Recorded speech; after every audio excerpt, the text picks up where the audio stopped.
اور طالبات سے جنہوں نے اپنا یہاں پر بیسٹ دیا.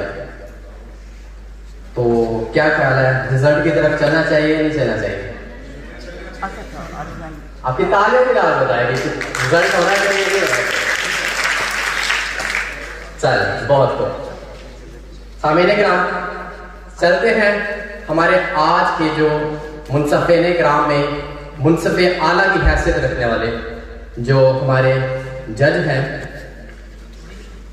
ڈاکٹر فیض الحسن نسیم صاحب کی طرف کہ سر آپ براہ کرم اسٹیج پر تشریف لائیں اور رزلٹ سے بچوں کو آگاہ کریں. بچے نہیں بڑے ہو گئے.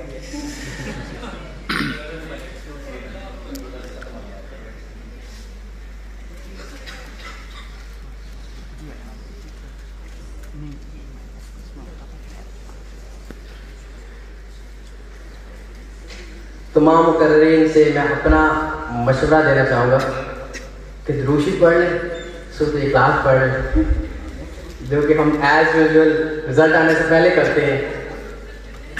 سب کو تجسس ہو رہا ہے, شکلیں بتا رہی ہیں سب کی.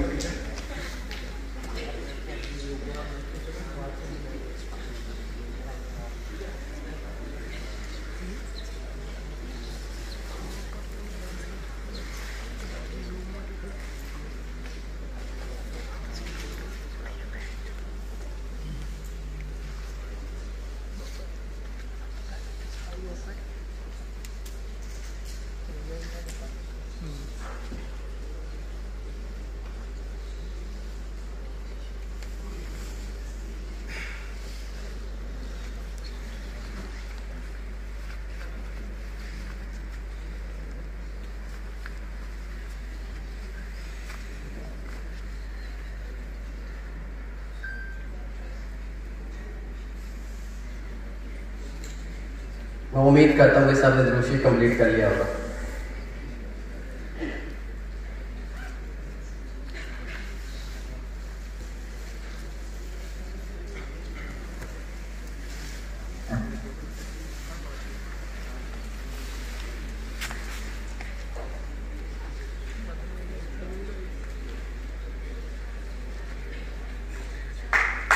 سامعین کرام, آپ سب کی بھرپور تعلیم میں ڈاکٹر فیض الحسن نسیم صاحب. اعوذ باللہ من الشیطان الرجیم, بسم اللہ الرحمن الرحیم. رب اشرح لی صدری ویسر لی امری واحلل عقدۃ من لسانی یفقهوا قولی. آمین. محترمہ ڈاکٹر شازیہ عجیب صاحبہ, dean faculty of chemical and biological sciences, doctor Sajida Kausar, director Seerat chair, جناب ذیشان تبسم صاحب, سوسائٹی کے روح رواں. ایکچولی روح رواں تو یہ ہے کیونکہ انہوں نے بچوں کو تیاری کروائی, یہ سارا منظم کیا. سنبلہ صاحبہ, میرے بہت ہی عزیز دوست ڈاکٹر قدرت اللہ شہزاد صاحب, ہمارے شہزاد انجم صاحب, ابراہیم میں معذرت چاہتا ہوں نام کی غلطی, اور بہت سارے کلیگس جو اس وقت یہاں موجود ہیں, پردن نام تو میں شاید سب سے نہ لے سکوں, اور وہ تمام پارٹیسپینٹس جنہوں نے اس مقابلے میں شرکت کی. آپ سب مستحق ہیں اس بات کے جو ابھی صاحب نے ابھی تھوڑی دیر پہلے کہا تھا کہ ہمارے حساب سے آپ سب ونرز ہیں, سب آپ اس مقابلے میں جیتے ہوئے ہیں, اس لیے کہ یہاں آ کے کھڑے ہو کر اپنے خیالات کا اظہار کرنا ایک ایسا مرحلہ ہے جو ہر شخص نہیں کر سکتا. تو ایک کردار ان تمام طلبہ و طالبات کے لیے ایک دفعہ فل کلیپنگ اگر کر دی جائے.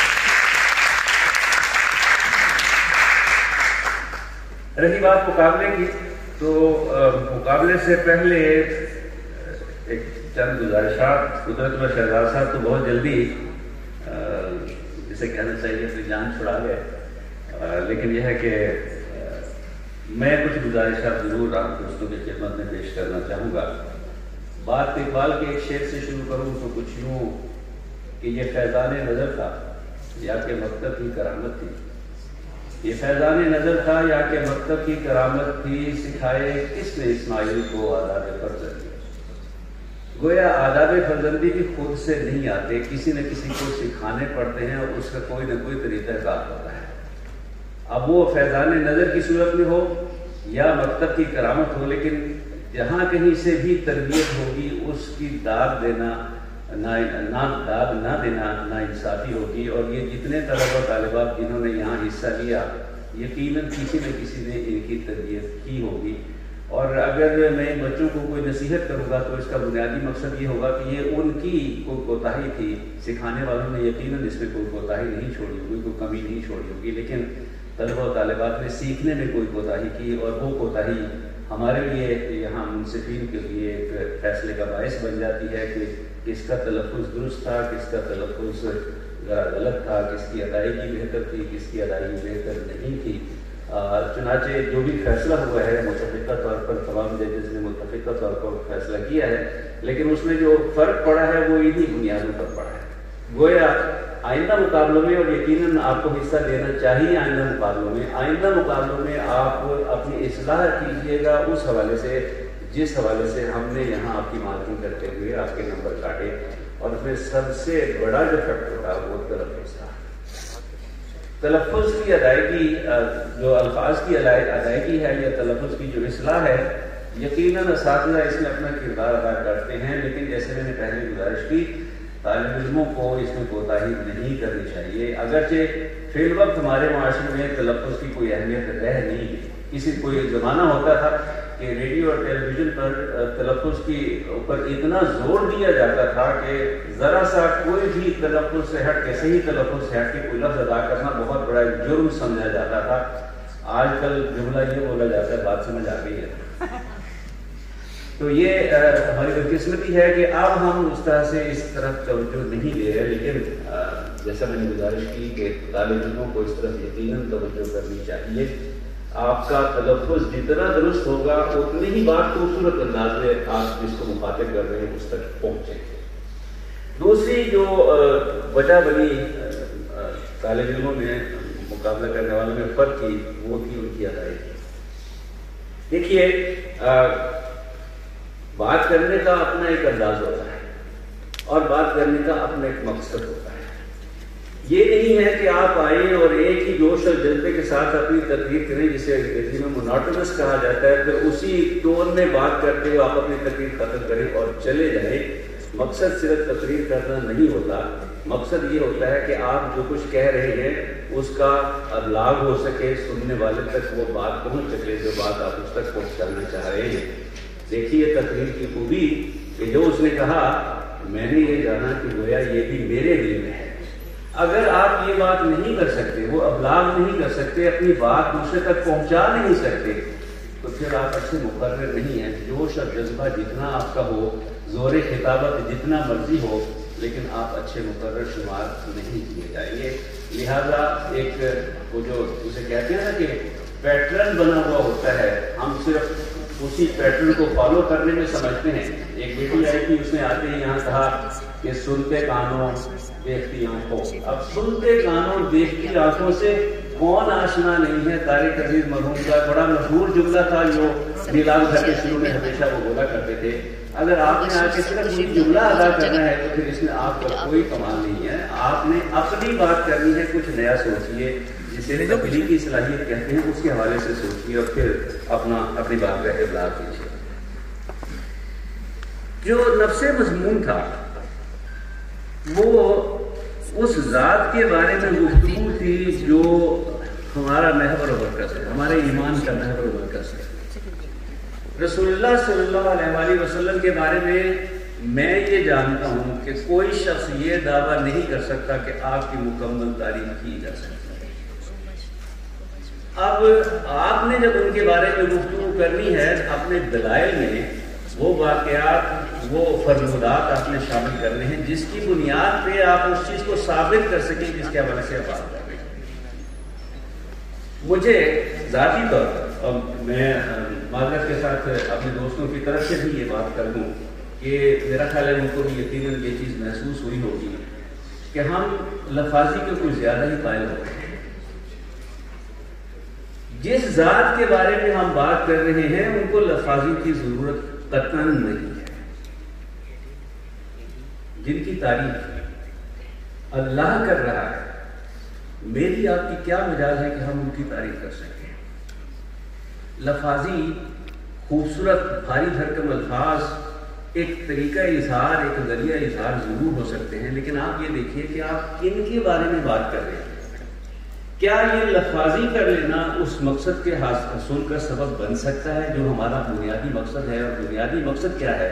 ہفتہ اشعار رسالت صلی اللہ علیہ وآلہ وسلم ہم منا رہے ہیں، گویا ہم ان کی زندگی سے وہ سبق حاصل کرنے کی کوشش کر رہے ہیں جس کو آئندہ ہم اپنی زندگی میں عملی طور پر کوئی پیرایا دے سکے، اس کا اظہار کر سکے، تاکہ ہماری زندگیوں میں بہتری آ سکے، اور یہ بہتری لفاظی سے نہیں آ سکتی۔ تو میری یہ گزارش یہ ہوگی کہ جب کبھی بھی آئندہ رسول اللہ صلی اللہ علیہ وآلہ وسلم کی ذات کے حوالے سے کبھی آپ کو گفتگو کرنے کا موقع ملے، کوشش کیجیے لفاظی سے زیادہ جو مواد ہے، جو نفس مضمون ہے، اس پر توجہ دیجیے، ان کی بات کیجیے، ان کی باتوں کی بات کیجیے، اور وہ پیغام دوسروں تک پہنچائیے جس پیغام کے لیے اللہ نے رسول اللہ صلی اللہ علیہ وسلم کو مبعوث کیا تھا۔ اور وہ پیغام کس طرح سے آپ دوسروں تک پہنچا سکتے ہیں؟ ویسے تو اس کا ایک سب سے بہترین ذریعہ یہ ہے کہ ہم عملی طور پر ان کی باتوں کو اپنی زندگی میں لے آئیں، کیونکہ اس سے زیادہ بہتر ذریعہ ابلاغ نہیں ہو سکتا، اس سے بہتر مؤثر ذریعہ ابلاغ نہیں ہو سکتا۔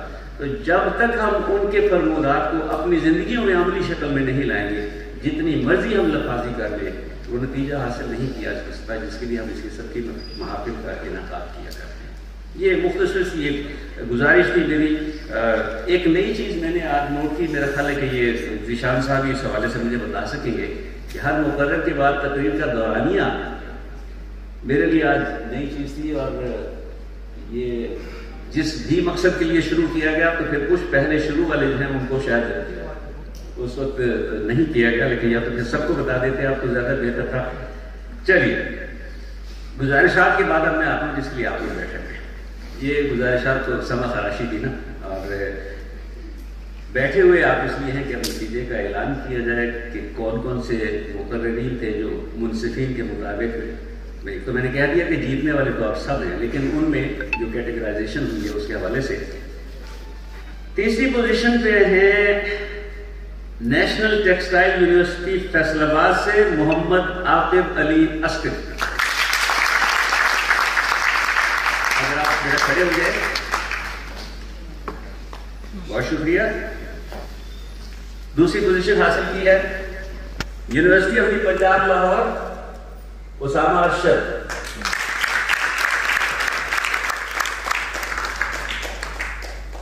اور کہتے تو یہ ہیں کہ میں تیرا نام نہ لوں، پھر بھی لوگ پہچانے کہ آپ اپنا تعارف ہوا بہار کی ہے۔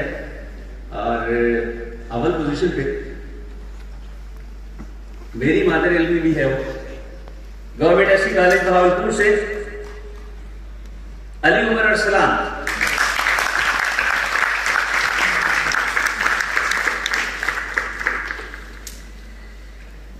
ڈاکٹر ذیشان تبسم صاحب، ڈاکٹر شفیق صاحب بھی تشریف لے آئے، جناب بہت شکریہ آپ کی آمد کا۔ ذیشان تبسم صاحب، میڈم سجیرہ کوثر اور تمام لوگوں کا جنہوں نے ہمیں یہ عزت بخشی کہ ہم آج منصفین کے طور پہ اپنا ایک کردار ادا کر سکیں، آپ سب کا بہت شکریہ سر۔